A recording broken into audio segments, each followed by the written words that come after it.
Ohio everyone, j'espère que vous allez bien. Aujourd'hui, je vous propose 3 nouveaux témoignages de personnes ayant vécu des événements vraiment très étranges. Ces événements semblent faire vraisemblablement penser à un bug dans l'espace-temps. Ces personnes auraient basculé dans un autre monde. Je vous laisse avec ces histoires tout bonnement incroyables.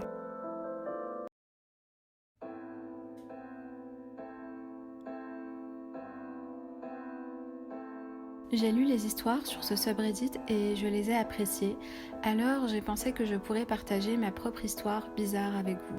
Cela s'est passé au début de l'année 2000 lorsque je travaillais dans un centre de détention pour mineurs dans une petite ville de l'Oklahoma en tant qu'agent pénitentiaire. Je travaillais de nuit à l'époque et je me rendais au travail à 21h. Cette nuit-là, lorsque je suis arrivée au travail, mon superviseur a eu l'air confus et m'a demandé ce que je faisais là. J'ai alors répondu « Je travaille de nuit ». Il m'a ensuite répliqué « Mais on m'a dit que vous aviez appelé il y a quelques heures pour dire que vous étiez malade ». J'étais un peu confus et j'ai dit « Ça devait être quelqu'un d'autre » et ils se sont trompés dans le message. Après que tout le monde se soit présenté au travail ce soir-là, c'était un peu plus bizarre mais nous avons continué comme d'habitude et avons assigné à chacun sa place pour la nuit. Je suis allée travailler dans la salle de contrôle où je travaille habituellement. La salle de contrôle est le centre de la prison qui a un contrôle direct sur les caméras, les portes, les téléphones et tout le reste. Après avoir relevé le gardien de service et m'être installée pour la nuit, j'ai regardé le message qui indiquait que j'avais appelé. Il disait que j'avais appelé à 6h50 et que j'étais tombée malade en nettoyant après la tempête. Il y avait eu une tempête la nuit précédente et c'était un peu mauvais, mais pas au point que je doive sortir pour nettoyer. C'était vraiment bizarre. Le superviseur est arrivé au contrôle à peu près à ce moment-là. C'était aussi un de mes amis en dehors du travail et nous avons commencé à en parler et à dire à quel point c'était étrange. J'ai décidé d'appeler ma femme à la maison et de lui en parler pendant qu'il était encore assis là. J'ai pris le téléphone et j'ai composé le numéro. Après 2 sonneries, un homme a décroché le téléphone et a dit d'une voix rauque « Allô ?» Je n'ai pas su quoi dire pendant quelques secondes. J'ai regardé le téléphone pour m'assurer que j'avais composé le bon numéro et c'était le cas. Après quelques secondes, la personne a répété « Bonjour » avec la même voix rauque. J'ai dit « Allô ?»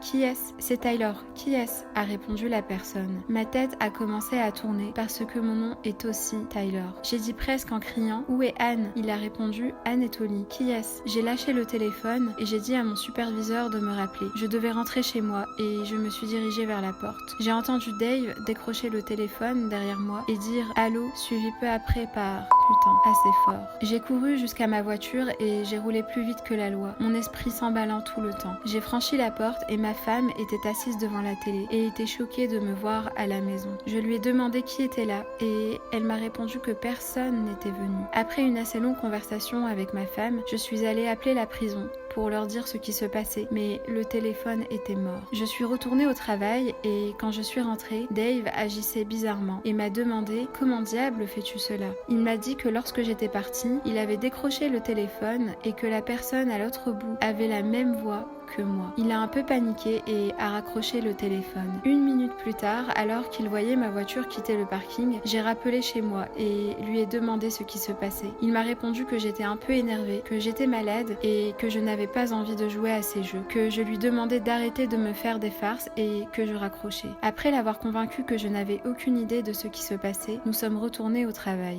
Plus tard, j'ai découvert que la ligne téléphonique de ma région avait été détruite la nuit précédente par la tempête. C'est absolument la chose la plus étrange qui me soit jamais arrivée.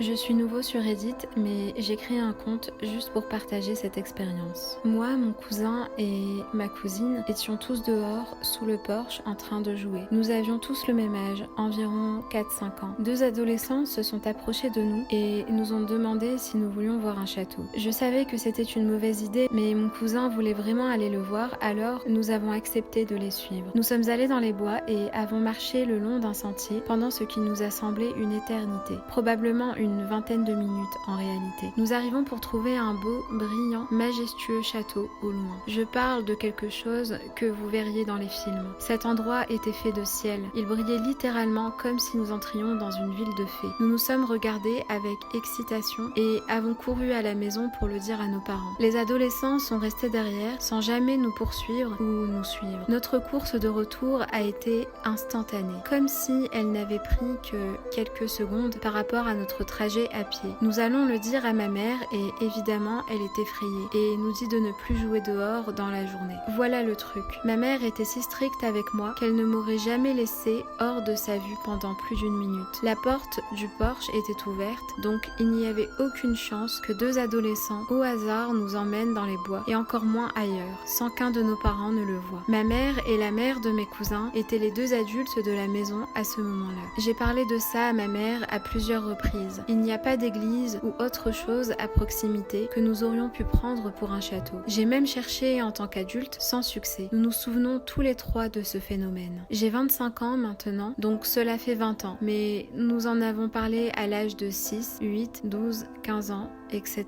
Nous nous en souvenons tous, depuis toujours. Je sais que certains diront que ce sont des enfants qui imaginent, mais je vous jure que c'était réel. Alors, ma question est, que s'est-il passé? Avons-nous fait l'expérience d'un bug, d'un univers parallèle, d'une intervention divine, d'une pure imagination, de quelque chose d'autre que le monde réel? Ou est-ce que deux sales types ont juste essayé de nous kidnapper? Quelqu'un a-t-il vécu une telle expérience? Je veux des réponses depuis si longtemps.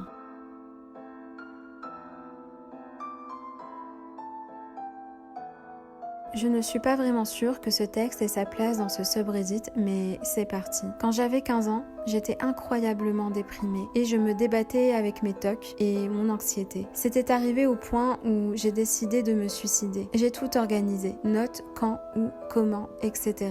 Et j'ai attendu. J'ai attendu environ une semaine jusqu'à ce que mes parents sortent dîner. J'ai attaché une note à ma porte pour dire à mes parents de ne pas entrer et d'appeler simplement la police. Je me suis habillée dans mes plus beaux vêtements et j'ai pris une douche. Je me suis coiffée et j'ai mis une note de suicide dans la poche de ma chemise. Mon père avait un certain nombre d'armes à feu et j'en ai choisi une pour passer à l'acte. Un Beretta 92 ou quelque chose comme ça. Je suis allée dans ma chambre, j'ai mis de la musique et je me suis allongée sur mon lit. J'ai mis le canon dans ma bouche, j'ai chanté quelques lignes de Free Falling en pleurant et j'ai appuyé sur la gâchette. Ensuite, j'étais à la 3e personne et je me regardais. Je me suis vue mort sur mon lit, affalée et saignant de partout. Je me suis regardée, gisant dans mon propre sang pendant ce qui me semblait être une éternité. Puis, soudain, j'ai eu l'impression d'avoir perdu tout mon souffle et j'étais de retour dans mon corps. Le pistolet s'est enrayé. Je l'ai jeté par terre et j'ai sangloté dans mon oreiller pendant des heures avant de tout nettoyer et de m'endormir. Je n'ai aucune idée de ce qui s'est passé ce jour-là, mais je suis plus reconnaissant que vous ne pouvez l'imaginer. Après cela, j'ai vraiment fait des efforts pour changer ma vie et j'y suis parvenue. C'est effrayant de penser que je ne serais pas ici en ce moment si ça avait marché.